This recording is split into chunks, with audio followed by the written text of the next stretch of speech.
Divorce হচ্ছে, পরকীয়া হচ্ছে, পরিবার জীবনে যে অশান্তি হচ্ছে, আপনি যদি বিবেচনা করেন, আপনি যদি জরিপ করেন, 98% পরিবার জীবনগুলো অশান্তিতে রয়েছে। আসসালামু আলাইকুম ওয়া রাহমাতুল্লাহি ওয়া বারাকাতুহু। এইচবি টিভির পক্ষ থেকে সবাইকে শুভেচ্ছা, অভিনন্দন।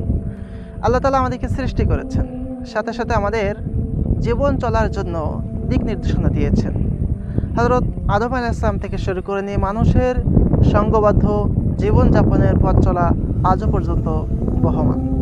আসলে মানুষের পারিবারিক জীবন ইসলামে একটি গুরুত্বপূর্ণ বিষয়। Islam is the complete code of life.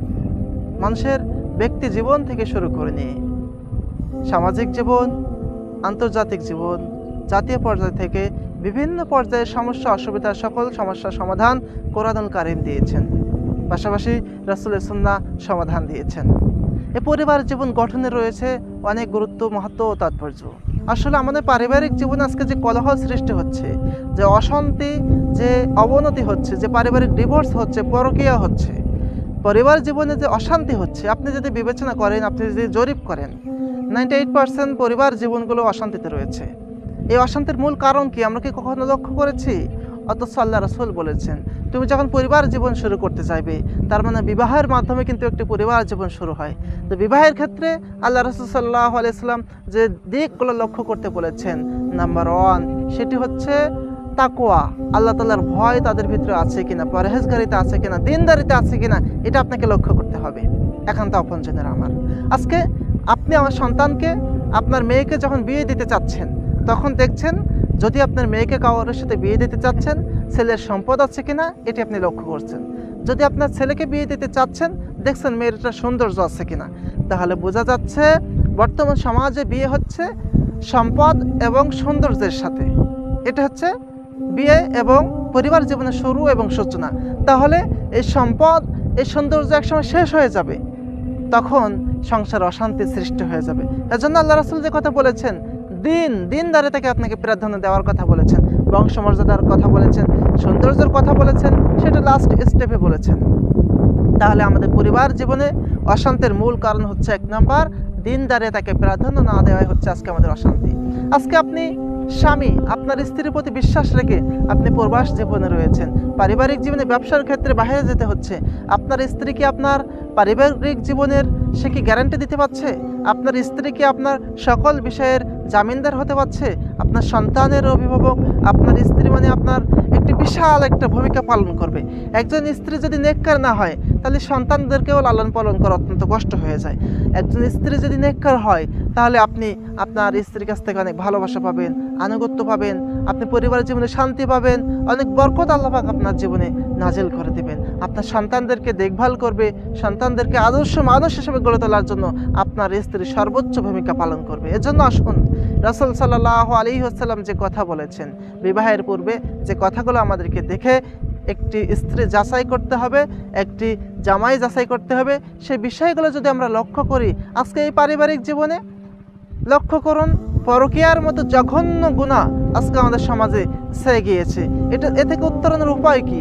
আজকে আমাদের সমাজে খুন, গুম, হত্যা, নির্যাতন, অবিচার বেড়েই চলেছে। এটার কারণ কি?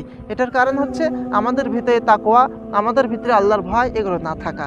আজকে সন্তান তার পিতামাতার প্রতি আনুগত্যশীল নয়। আজকে সন্তান পিতামাতাকে দেখাশোনা করে না, পিতামাতা না খেয়ে মরতেছে, পিতামাতা চিকিৎসার অবহেলায় দিনের পর দিন তারা অতিবাহিত করতেছে। আসুন, একজন নেককার সন্তান যদি আপনি তৈরি করতে পারেন, আমি গ্যারান্টি দিতে পারি, পৃথিবীর বুকে, জমিনের বুকে যদি আপনি বেঁচে থাকেন, এই সন্তানের কাছ থেকে আপনি কখনো খারাপ আচরণ পাবেন না।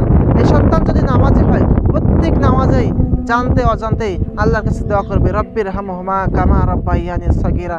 এজন্য একটা নেককার সন্তান গঠন করা অত্যন্ত জরুরি। নেককার সন্তান আপনি পাবেন কোথায়? পূর্ব শর্ত হচ্ছে আপনাকে নেককার স্ত্রী খুঁজতে হবে। তাহলে নেককার স্ত্রী পেলেই আপনি নেককার সন্তান পাবেন। এজন্য আপনাকে বিয়ের সময় এই বিষয়টা খেয়াল রাখতে হবে। আজকে আমাদের অনেক পিতামাতা আসে বলে, হুজুর আমরা এই সমস্যা রয়েছে, সেই সমস্যা রয়েছে, সন্তান আমাদের কথা শোনে না, সন্তান আমাদের ঘর থেকে বের করে দিচ্ছে, আমাদের খরচ দিচ্ছে না, আমাদের ভরণ পোষণ দিচ্ছে না, অত কত কষ্ট করে সন্তানদেরকে লালন পালন করেছি। আমি বলবো আপনাকে, আপনার সন্তান যখন ভূমিষ্ঠ হয়েছিল তখন কি আপনার সন্তানের কানে আজান দিয়েছিলেন? সন্তানকে কি দ্বীনি শিক্ষা দিয়েছিলেন? সন্তানকে কি আল্লাহকে চেনাইছিলেন? সন্তানকে কি বলেছিলেন যে পিতামাতা আল্লাহর পক্ষ থেকে কত বড় নিয়ামত, পিতামাতা আপনার জন্য কতটা গুরুত্বপূর্ণ, এটিকে আপনি শিক্ষা দিয়েছিলেন? আজকে যদি সেই শিক্ষা না দিতে পারেন তাহলে আপনি ব্যর্থ। সন্তান ভূমিষ্ঠ হওয়ার সাথে সাথে পিতামাতার রয়েছে অনেক গুরুত্বপূর্ণ কাজ। নাম্বার 1, তাদের কানে আজান শোনানো, তাদের সুন্দর একটি নাম রাখা, তাদেরকে আকিকা করা, তাদেরকে দ্বীনি শিক্ষা দেওয়া, তাদেরকে আদর্শ দেশপ্রেমিক এবং আল্লাহ ভীরু মানুষ হিসেবে গড়ে তোলার জন্য সর্বোচ্চ ভূমিকা পালন করা।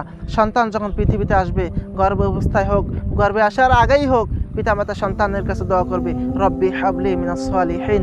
ইব্রাহিম আলাইহিস সালাম যেমন সন্তানের জন্য দোয়া করেছিলেন, আপনি দাম্পত্য জীবনে আপনার স্ত্রীকে সাথে নিয়ে তাহাজ্জুদের নামাজ আদায় করুন, আল্লাহর কাছে দোয়া করুন, আল্লাহ আমাদেরকে একটি নেককার সন্তান দান করুন, আল্লাহ আমাদেরকে নেককার সন্তান দান করুন।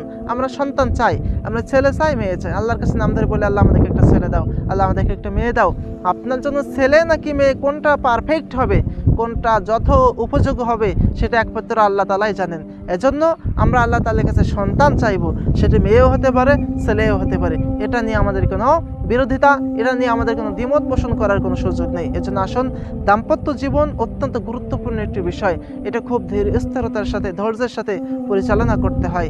এজন্য আমরা সংক্ষিপ্ত মেসেজ থেকে বুঝতে পারি যে আপনি পরিবার জীবনে যদি ইসলাম কায়েম করতে পারেন, ব্যক্তিগত জীবনে যদি ইসলাম পরিপূর্ণভাবে মেনে চলতে পারেন, তাহলে আপনি সুখী সমৃদ্ধ একটি পরিবার জীবন গঠন করতে পারবেন। আল্লাহর ভয় ব্যতীত কোনো জায়গায় আপনি শান্তি পেতে পারেন না। এজন্য আসুন, সবাইকে অসংখ্য ধন্যবাদ জানিয়ে শেষ করছি আজকের অনুষ্ঠান। এইচবি টিভির পক্ষ থেকে সবাইকে শুভেচ্ছা। আসসালামু আলাইকুম ওয়া রাহমাতুল্লাহ।